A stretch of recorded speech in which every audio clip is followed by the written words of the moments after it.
Kumusta po kayo? Bago po ang lahat, first things first.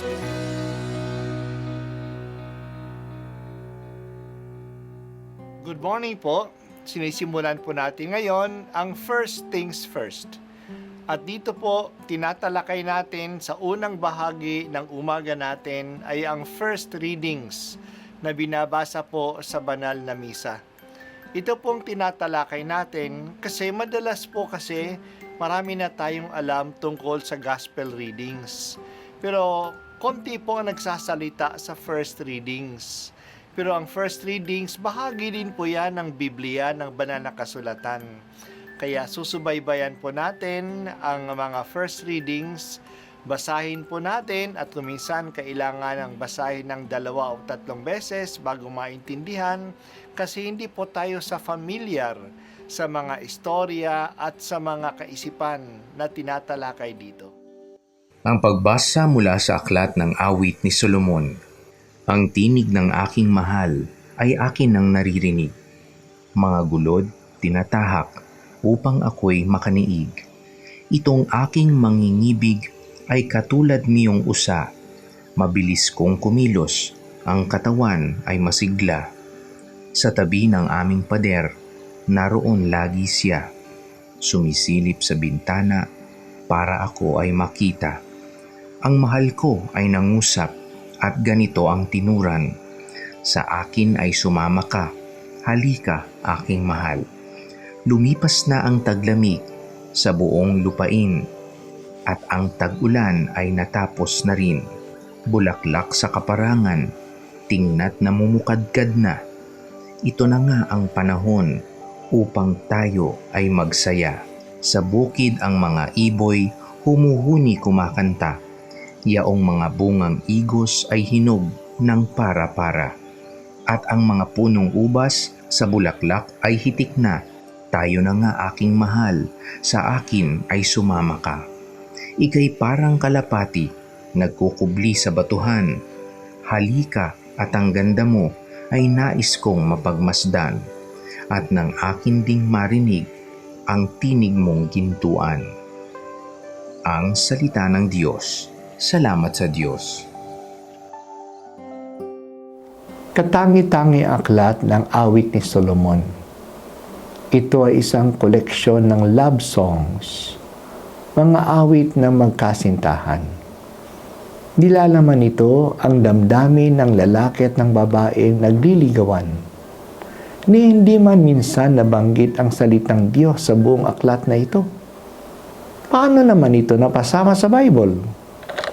Sinabi ni San Juan sa kanyang liham, kung nasaan ang pag-ibig, nandoon ang Diyos. Nandun din ang Diyos sa pag-ibig, sa pag-iibigan ng magkasintahan. Ginagamit din ng mga santo ang aklat na ito upang maintindihan ang pag-ibig ng Diyos sa atin at ang ating pag-ibig sa Kanya. Ang pananabik ng magkasintahan sa bawat isa ay larawan ng pananabik natin sa Diyos at ang pananabik ng Diyos sa atin. Ang bahagi na narinig po natin sa ating pagbasa ngayon ay ang pananabik at paanyaya ng lalaki sa kanyang kasintahang babae. Ang setting nito ay ang season of spring. Tapos na ang taglamig at tag-ulan.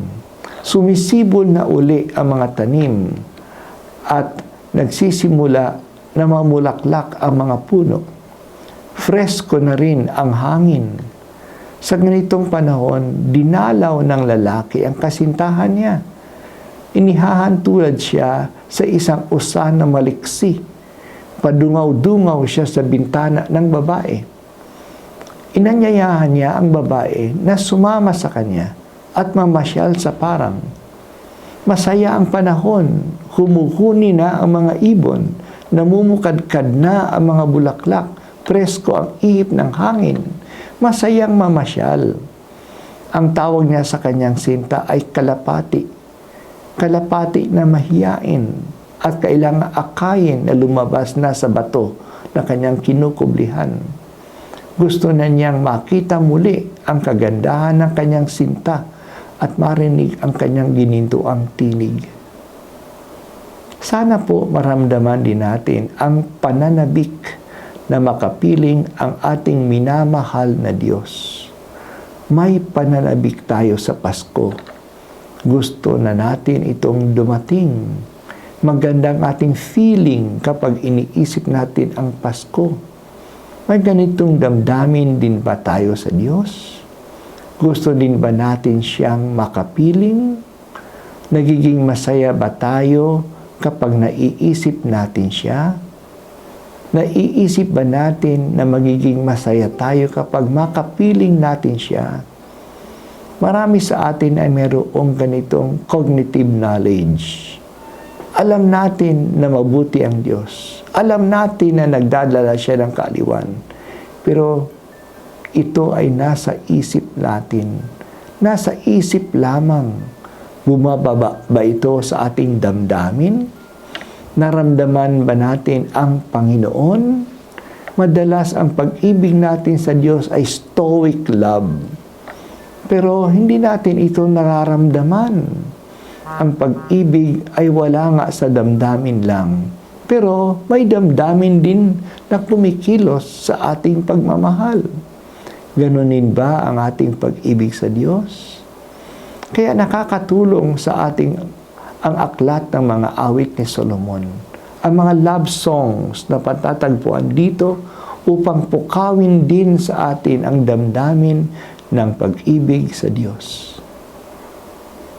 Mahal kita, Panginoon. Tulungan mo po akong lumalim pa po at palagi kong madama ang pag-ibig kong ito sa iyo. Ito po ang unang pagbasa at ako po ay si Bishop Broderick Pabilio dito sa First Things First.